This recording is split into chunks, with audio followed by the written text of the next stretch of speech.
Assalamualaikum warahmatullahi wabarakatuh. Kembali lagi pada video pembelajaran saya. Pada video kali ini kita akan membahas tentang tata kelola perusahaan atau corporate governance dan lembaga keuangan syariah atau biasa disingkat dengan LKS. Langsung saja kita masuk pada pembahasannya. Kita masuk pada pembahasan yang pertama, yaitu tata kelola perusahaan atau corporate governance. Nah, corporate governance adalah suatu sistem, hak, proses, dan kontrol secara keseluruhan yang ditetapkan secara internal dan eksternal atas manajemen sebuah perusahaan atau entitas bisnis dengan tujuan untuk melindungi kepentingan-kepentingan dari setiap stakeholder.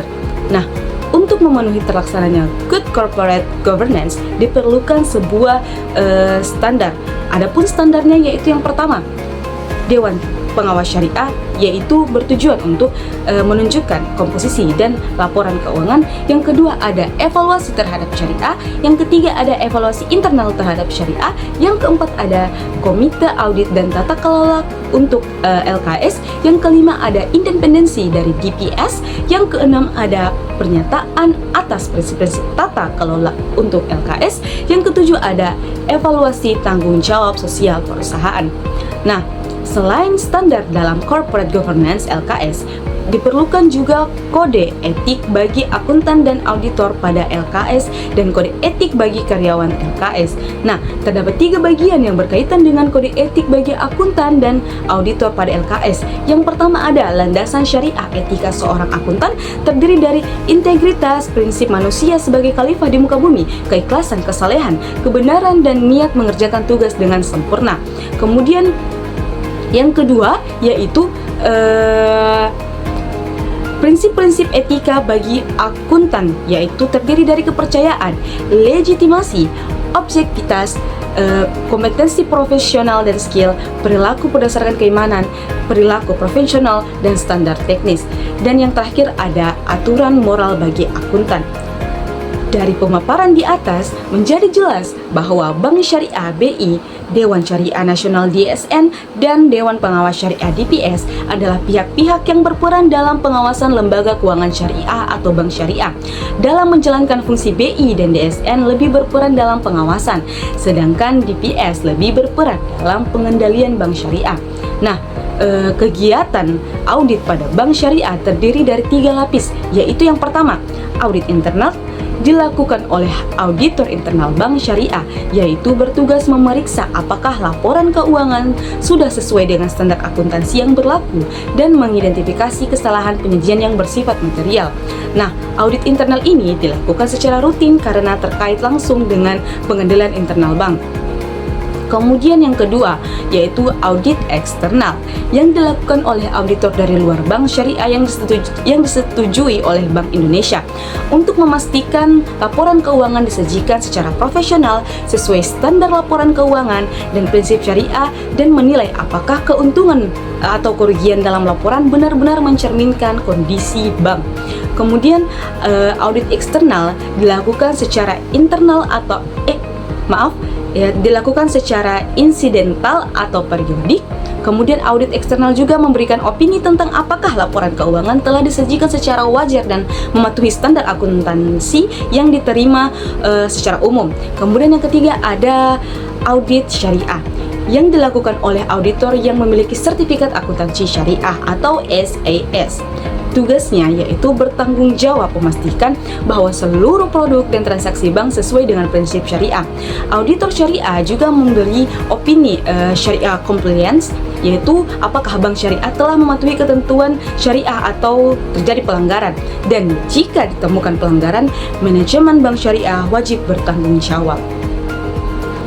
Kita masuk pada pembahasan yang kedua, yaitu peran Dewan Pengawas Syariah DPS dalam mewujudkan good corporate governance. Nah, penerapan good corporate governance ini di perbankan syariah bertujuan untuk memastikan bahwa seluruh kegiatan operasional bank berjalan sesuai dengan prinsip syariah. Hal ini penting karena bank syariah wajib memenuhi ketentuan syariah dalam setiap aktivitasnya, baik dari sisi manajemen, produk, maupun pelaksanaan operasional. Nah, untuk memperkuat penerapan good corporate governance ini, Bank Indonesia telah menerbitkan regulasi Regulasi tersebut mengharuskan bank syariah melakukan self-assessment serta melaporkan penerapan Good Corporate Governance setiap tahunnya. Nah, dalam proses ini, Dewan Pengawas Syariah atau DPS memiliki peran sangat penting sebagai lembaga independen yang memastikan seluruh kegiatan bank syariah sesuai dengan prinsip syariah. Anggota DPS juga biasa umumnya adalah ahli fikih muamalah yang memahami baik aspek syariah maupun perbankan modern. Nah, adapun tugas utama dari DPS yaitu yang pertama, mengawasi operasional bank agar sesuai dengan ketentuan syariah. Yang kedua, menjamin kepatuhan syariah melalui pemantauan produk dan jasa bank. Yang ketiga, merujuk serta memberikan fatwa DSN MUI untuk memastikan kesesuaian aktivitas bank dengan prinsip yang sudah ditetapkan dalam fatwa tersebut. Nah, dengan pengawasan Dewan Pengawas Syariah ini, penerapan Good Corporate Governance pada bank syariah dapat berjalan lebih efektif dan memenuhi standar syariah yang telah digariskan atau ditetapkan. Kita masuk pada pembahasan yang ketiga, yaitu Good Corporate Governance. Apa sih Good Corporate Governance itu? Nah, Good Corporate Governance itu sulit didefinisikan secara tunggal karena konsep ini bersifat lintas disiplin, melibatkan ekonomi, akuntansi, manajemen, psikologi, sosiologi, hingga politik. Secara umum, Good Corporate Governance berarti tata kelola perusahaan yang baik, atau dalam konteks perbankan disebut tata kelola bank yang baik. Nah, beberapa definisi penting mengenai Good Corporate Governance yaitu yang pertama, menurut Bank Dunia, Good Corporate Governance adalah seperangkat aturan, standar, dan struktur organisasi yang mengatur perilaku pemilik perusahaan, direksi, dan manajer, termasuk pembagian tugas, wewenang, serta pertanggungjawaban kepada investor. Kemudian yang kedua, menurut Shakorza tahun 2008, Good Corporate Governance ini merupakan mekanisme pengelolaan organisasi yang efisien, efektif, ekonomis, dan produktif berdasarkan prinsip keterbukaan, akuntabilitas, pertanggungjawaban, independensi, dan keadilan. Nah, tujuannya adalah untuk mencapai kinerja organisasi secara optimal. Nah, menurut OECD, Good Corporate Governance adalah hubungan antara manajemen, dewan direksi, pemegang saham, dan pihak berkepentingan lainnya, yaitu Good Corporate Governance ini menyediakan struktur dan perangkat untuk mencapai tujuan serta mengawasi kinerja perusahaan. Yang keempat ada Kementerian BUMN. Nah, Good Corporate Governance menurut Kementerian BUMN adalah prinsip dasar dalam pengelolaan perusahaan yang mengacu pada peraturan dan etika bisnis. Tujuannya untuk mengoptimalkan nilai perusahaan, meningkatkan daya saing, menjaga keberlanjutan perusahaan. Dan yang terakhir menurut Bank Indonesia, yaitu BI menetapkan 5 prinsip Good Corporate Governance pada perbankan. Yang pertama, transparansi atau keterbukaan informasi dan proses pengambilan keputusan. Yang kedua ada akuntabilitas atau kejelasan fungsi tugas dan pertanggungjawaban. Yang ketiga, pertanggungjawaban yaitu kepatuhan terhadap peraturan dan prinsip perbankan yang sehat.